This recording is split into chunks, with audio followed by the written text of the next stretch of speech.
This meeting is being recorded. Whoops. And we are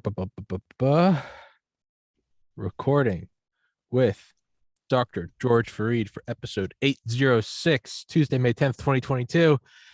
And you have joined the club of banned people. Now, I haven't been banned from Twitter yet, but you have been. Are you suspended or permanently banned? Well, they say suspended, but I'm not sure how long that will be. So it's indefinite right now, as far as I can see. Hey, man. Well, that just means you're doing something right. That just means you're doing something right. It's a badge of honor. I think you're right in that regard. I know we're doing something right. Well, So we just in our little way trying to educate and be honest with the whoever needs to be informed and who's ever following. I really can't say how many are really actually following me on Twitter.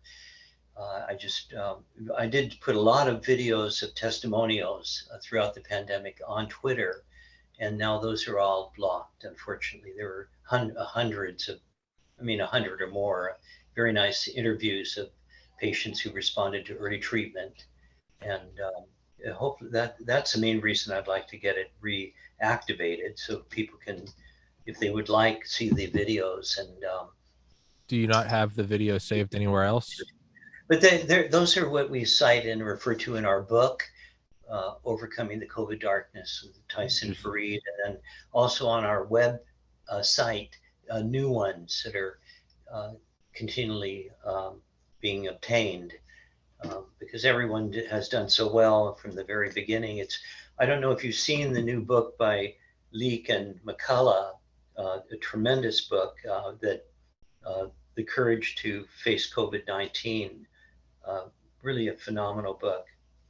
In any case, they recount very beautifully, Leake does in his eloquence, uh, the real truth of what was blocked, the Raul Zelenko and subsequently Fareed Tyson approach, Tyson Fareed with hydroxychloroquine primarily, which was from the outset of, and still is, an excellent antiviral for coronaviruses and COVID-19.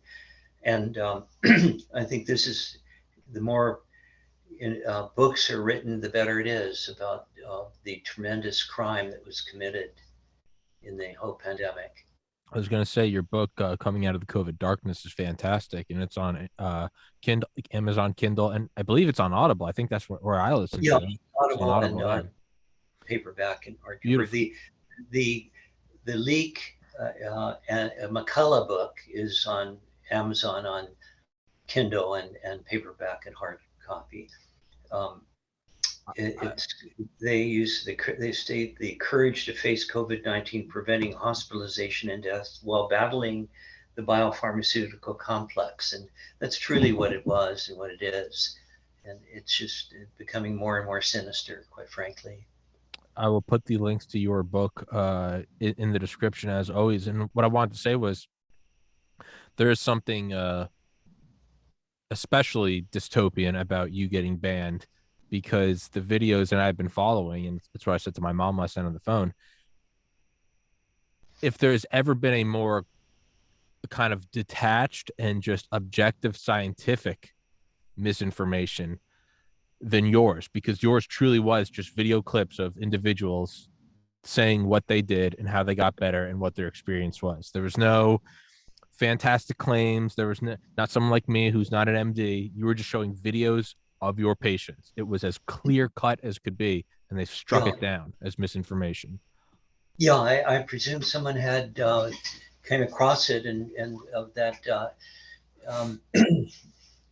side that's bought off and is not has no conscience about the consequences of what they've done to prevent even that little type of communication from getting out.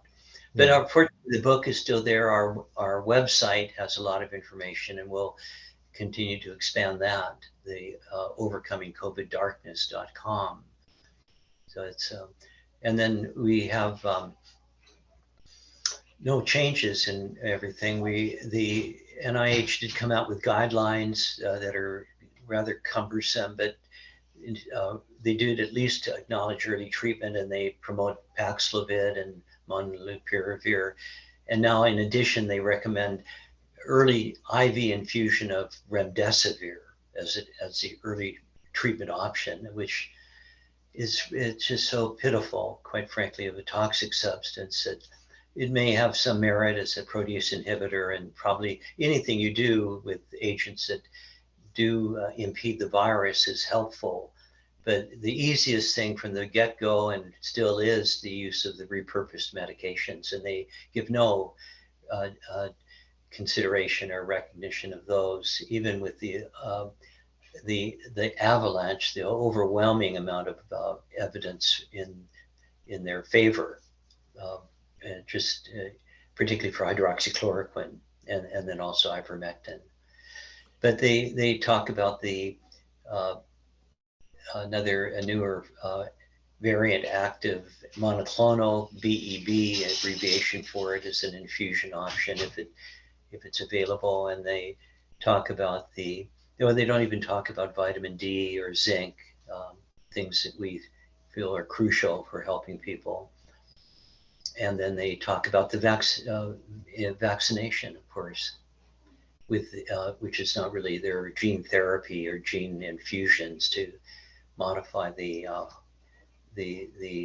cell systems of individuals to create the spike protein, the toxic spike protein. So that's all out there now. And they have a White House summit this week, apparently. I haven't heard any more. And actually, where they're going to give all this information without any consideration of what our summits, the true global summit leaders that have been doing so much of knowledge and of truth, any credence or credibility. So they call it the Global White House COVID Summit, and I think it's scheduled for Thursday. In that regard, Brian and I recorded a responses to 10 questions. I'll send you the 10 questions that we answered, but once we get that little video of our answer to these questions, you might like to. I was gonna say, send it to me. I'll upload it here. Okay, sure. Absolutely, yeah. No, hey man, I'm with you. This is total war. This is full belligerency. I'm on your side 1,000%. I mean, for the videos you posted on Twitter, do you have those on your website as well? Well, they're linked to the new ones from Twitter, of course. And now, so you can see on the website that they go to a suspended web page or a Twitter account. But I have them, and we'll upload them in a different way. I have most of them on my cell phone. I was gonna say, if you can find a way to get them to me, I'll stitch them all together and upload them on my Rumble account. I mean, that's got 10,000 people that watch it.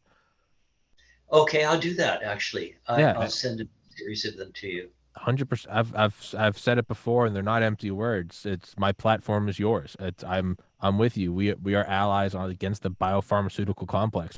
We're gonna go down in flames fighting these people. It's what they're doing is demonic. It absolutely is. Leak and McCullough is really well done. It actually has a one chapter called "Healers of the Imperial Valley." The Healers of the Imperial Valley, and it recounts the work of Tyson and Fareed, and then later it actually does very extensive recounting of the first Senate hearing in November 2020 that I participated in, along with Peter McCullough and Harvey Reich, and it really does a good job on that, and demonstrating the tremendous lack of empathy and sincerity and judgment of the people, the negative people that were representing the Democrats in that hearing that was organized by Senator Ron Johnson. Anyway, it's got a lot of information and it's well documented. But could you comment on the the Pfizer documents, the release of the Pfizer documents, was there anything in there that you hadn't suspected or hadn't seen, or was it more of a validation of your beliefs or hypotheses? I actually haven't been able to read the documents thoroughly. I've seen reviews, and I agree with those reviews of their covering up of things that took place. And in any case, I don't have any major comment to make now on those, though. I saw something yesterday that said they knew from the outset that the vaccine didn't have an efficacy of 95%. It was only 12%, and that 12% waned off after only 7 days, down to 1%. That's so bad. It's just if they knew that, then they're guilty of a big crime, because as Van den Bosch is absolutely right in his, Gert Van den Bosch. Yeah, his expression that a leaky, non-sterilizing vaccine is prohibited to be given in a pandemic. And what's happening is they're perpetuating the pandemic with these ineffective agents that are destructive. Actually, they create a negative environment where people heavily vaccinated are more susceptible, and they don't block. They cripple the innate immune system, it seems. So they're doing some things that are and potentially catastrophic down the road. What all are But you? I took it in December of 2020 because it looked like there was 95% protection. Even with 5% breakthrough or non-protection, it shouldn't have been used. And then the fact that they may have been as low as 12% is outrageous. Outrageous. Do you think we will actually see any repercussions from this, or is it gonna be the same old, where the elite and powerful take care of one another, and this just turns into another story of justice not being served, like 2008 financial crisis, no bankers going to jail, lying about weapons of mass destruction in Iraq? Is that what we're just seeing again? Is another iteration of justice not being served?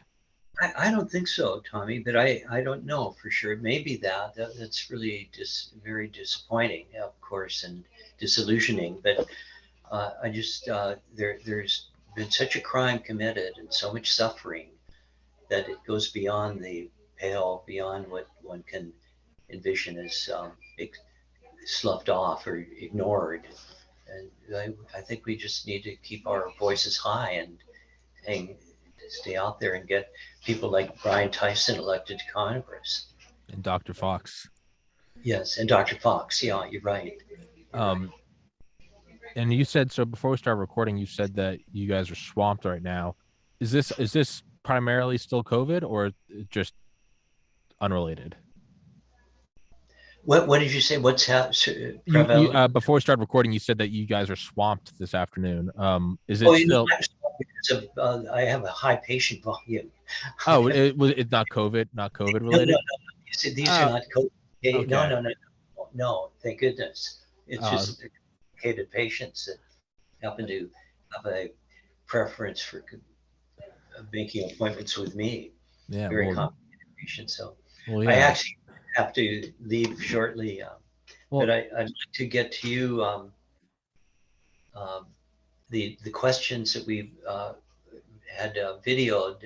It'll be a pretty neat video, I think. And we were intending to get together with McCullough and Urso and Malone and others to rebut the White House COVID summit, so to speak, that they're proposing, because we know they're going to come out with what that Jaw, who's the head, is just a spokesperson for the biopharmaceutical industry and the mainstream media, and we think that they're going to not provide what they should be, the honesty about the mistakes that took place, and so I think we'll see if we can make a video presentation. We're not able to get together in Washington or in another location with the other colleagues who wanted to be there, like Malone and McCullough and Urso and Cole and others. But we're all as a group going to get a get information out in a that we back and we know is the truth. Well, if you could please get me the video of you guys doing that, I'll upload it here. Okay. All right. Great, And, Tommy. I'm going to have to sign yeah, off. yeah. I know. I was gonna say we'll wrap this one up. I know you got to run. So, Okay. Dr. George Fareed, as always, thank you so much. I'll put all the links in the description, guys. Please go check out his book. And God willing, you'll be back on Twitter. And if you're not, my podcast is yours, so you still have a platform. Dr. Fareed, thank you so much, sir. God bless you.